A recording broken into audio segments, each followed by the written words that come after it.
അഭിനവിനെ സംബന്ധിച്ചിടത്തോളം അവന് പണ്ട് തൊട്ടേ പുറത്തു പോയി പഠിക്കണം എന്നൊരു ആഗ്രഹം ഉണ്ടായിരുന്നു.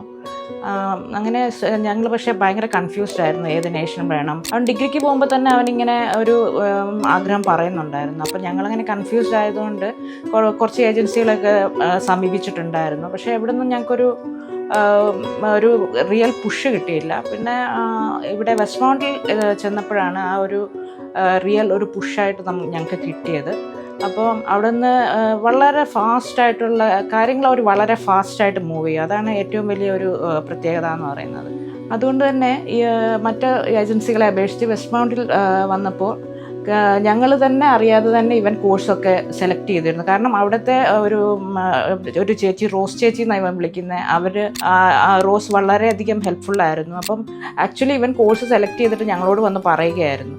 അപ്പം ഞങ്ങൾ വിചാരിച്ചു ഓക്കെ എന്നാൽ ജസ്റ്റ് ആ ഒരു കോഴ്സ് തന്നെ. അതുപോലെ തന്നെ നെക്സ്റ്റ് സ്റ്റെപ്പ് ഡോക്യുമെൻറ്റേഷൻ വന്നപ്പോഴത്തേക്കും ഞങ്ങൾക്ക് ഒരുപാട് ബുദ്ധിമുട്ടുകളുണ്ടായിരുന്നു. ഞങ്ങൾ ആദ്യമായിട്ട് ഇങ്ങനെ ഒരു കാര്യം ചെയ്യുന്നതിൽ ഒരുപാട് പേപ്പർ വർക്ക്സ് ഒക്കെ ഉണ്ടായിരുന്നു. എപ്പം വിളിച്ചാലും വാട്സാപ്പിൽ അവൈലബിൾ ആയിരുന്നു.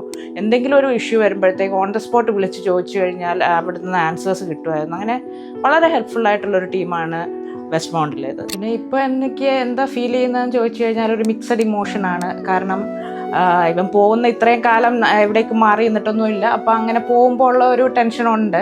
അവിടെ ചെന്ന് ഒറ്റയ്ക്കൊക്കെ ഉള്ള കാര്യങ്ങൾ ഒരു ടെൻഷനുണ്ട്.